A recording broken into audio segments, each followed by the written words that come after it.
लेकिन अब खुलासा यह भी हुआ है कि नीतू और नवीन यानी कि नसरीन और जमालुद्दीन इस पूरे मामले में पैसों को हैंडल करते थे। क्या जानकारी मिली, चलिए ग्राफिक्स के जरिए आपको बताते हैं। 2015 में नीतू और नवीन का धर्मांतरण हुआ। 2015 के साल में यह हुआ और नवीन उर्फ जलालुद्दीन ने दाखिल किया अपना शपथ पत्र। उत्तरौला सिविल कोर्ट में धर्मांतरण की इसने जानकारी दी। दोनों ने छांगुर को अपना गुरु घोषित कर दिया था। नसरीन और जलालुद्दीन ने 19 बार यूएई जाने की भी जानकारी दी। तो सोचिए, सिर्फ छांगुर ही नहीं 40 बार विदेश गया है। ये दोनों भी जा चुके हैं 19 बार यूएई। एटीएस दोनों के यूएई जाने का मकसद अब खंगाल रही है। क्या ये दोनों ही खाड़ी देशों में जाकर फंडिंग लाते थे, ये अब सवाल बरकरार है। क्या धर्मांतरण के बाद लड़कियों को विदेश भेजा जाता था, ये भी बहुत बड़ा प्रश्न है जिसकी तह तक जाने की अब कोशिश की जा रही है। लेकिन क्योंकि अब फंडिंग का खुलासा हो चुका है, तो अब सवाल ये है कि ये पैसे कौन ला रहा था, कैसे ला रहा था। क्या यही दोनों ला रहे थे, जमालुद्दीन और नसरीन, या कोई और तरीका था? क्योंकि 19 बार यूएई जाना, छांगुर का 40 बार यूएई जाना, बहुत सारे सवाल हैं। ऐसे में अब जांच ईडी संभालने वाली है। आपको जानकारी देते हैं कैसे ईडी अब फंडिंग की जांच कर रही है। दरअसल धर्मांतरण मामले में ईडी की अब एंट्री हो चुकी है। ये ब्रेकिंग न्यूज कल ही हमने आपको प्रहार में दी थी, अब इसकी डिटेल्स आ गई हैं। Prevention of money laundering act के तहत केस दर्ज कर दिया गया है। छांगुर और उसके गुर्गों से उनके खातों की अब जांच की जाएगी। विदेशी फंडिंग के सुराग अब ईडी तलाशेगी। नीतू और नवीन के दर्जनों खाते मिले अब तक, दर्जनों खाते, एक दो नहीं, दर्जनों खाते। इन खातों से करोड़ों की रकम की जानकारी मिल रही है। इन खातों में पैसे हैं। विदेशी खातों से भी लाखों रुपए आए हैं, ये जानकारी मिल रही। ट्रांजैक्शन जब ट्रैक किया जा रहा है। छांगुर की चल अचल संपत्तियों का भी अब पता लगाने की तैयारी ईडी कर रही है, क्योंकि खुलासे पर खुलासे लगातार इस मामले में होते जा रहे हैं। अब जरा आपको एक और तस्वीर दिखाते हैं। कल आपने देखा था कि बुलडोजर एक्शन हुआ था छांगुर के ठिकानों पर, लेकिन इतना बड़ा साम्राज्य है कि आज भी एक्शन हुआ है। तस्वीर दिखाइए, ये देखिए, इतना बड़ा साम्राज्य है कि आज भी एक्शन हुआ। ये सब कुछ सरकारी जमीन पर जो निर्माण हो रहा था उसे ध्वस्त किया गया। तस्वीर आपको दिखा रहे हैं।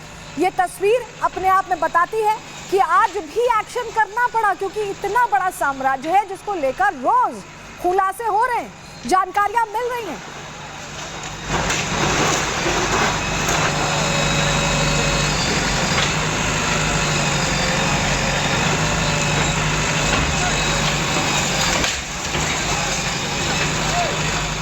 और चलिए अब आपको डिटेल दे देते हैं कि आज भी एक्शन कैसे हुआ है। बलरामपुर के मधपुर गांव में ये एक्शन आज देखने को मिला।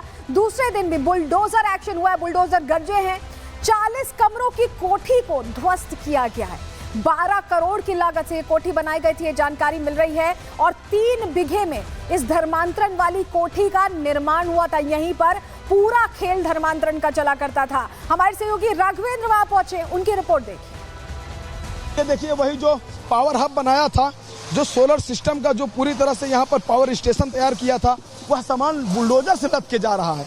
आप देखिए, लाइव एक्सक्लूसिव तस्वीरें आपको दिखा रहा है रिपब्लिक भारत कि किस तरह से जो सोलर सिस्टम यहाँ पर जो तैयार किया था, जो पावर हब बनाया था, उसको जेसीबी से ले जाया जा रहा है। आप देख रहे हैं कि कुछ लोग जेसीबी से, चूंकि जहां पर यह लगाया गया था वहां पर बुलडोजर चल रहा है, तो इसको देखिए जेसीबी से उस पावर इलेक्ट्रिक जो यहाँ पर सामग्री थी उसको हटाया जा रहा है। साथ ही आपको दिखाऊंगा कि देखिए अंडरग्राउंड कैसे केबल लगाए गए थे छांगुर के घर के अंदर। ये आप देखिए, आप देख सकते हैं। ये देखिए बड़ी बड़ी केबलें देख रहे हैं, ये बड़ी बड़ी केबलें, अंडरग्राउंड केबल, मजबूत प्लास्टिक की पाइप में अंदर से पूरी तरह से वायरिंग हुआ है। यानी कि बहुत ही व्यवस्थित काम इसने किया था।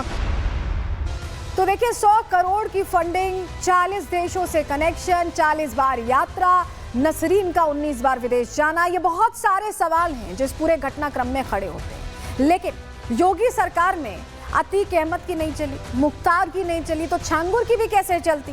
कार्रवाई पूरी तरह से हुई है और पूरी तरह से साफ कर दिया गया है। लेकिन किसकी सत्ता में ये खड़ा हुआ, ये सवाल अगर आपके मन में, तो उसका जवाब देती है रिपोर्ट।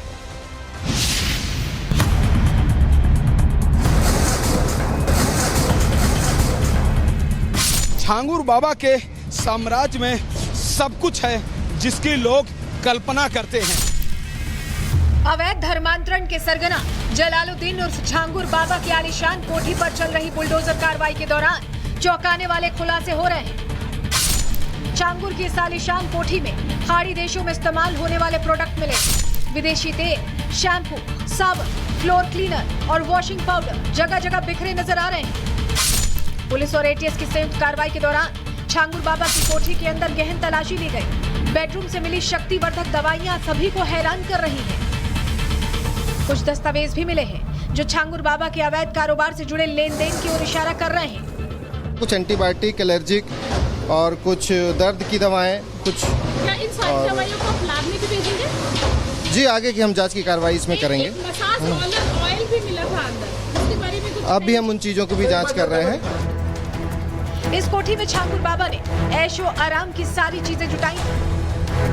3 बीघे की जमीन पर बनी इस आलीशान कोठी के हर कमरे में फैन, कूलर और एसी का इंतजाम था और इतने बड़े बिजली के सेटअप को चलाने के लिए छांगुर ने यही पूरा पावर हब बना रखा था।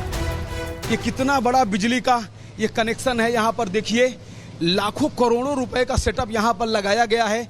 ये देखिए मशीन बाएं साइड में देखिए कितनी बड़ी मशीन यहाँ पर लगी हुई है जो पूरी तरह से इलेक्ट्रिकल बेस पर तैयार किया गया है। यहाँ पर बिजली का पूरा काम होता था। आप देख सकते हैं कि कितना बड़ा यह रूम है।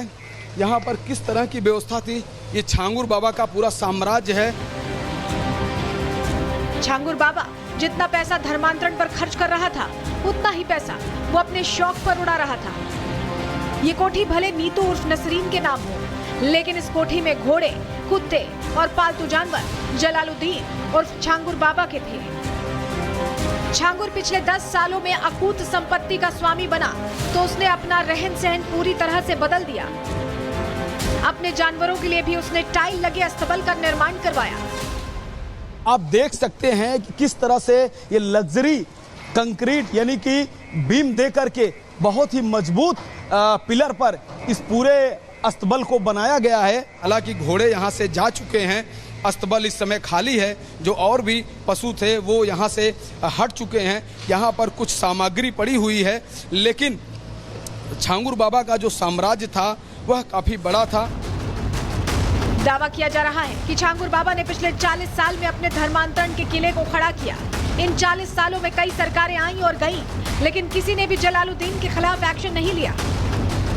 लेकिन सीएम योगी के राज में आज छांगुर बाबा सलाखों के पीछे पहुंचा और उसका अवैध किला ढहा दिया गया।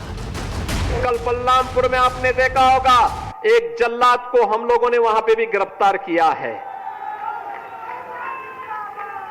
कैसे वहां हिंदू बहन बेटियों के इज्जत के साथ खिलवाड़ करता था, पैसे में सौदेबाजी करता था, लेकिन अब ऐसे तत्वों के साथ सख्ती की जा रही है।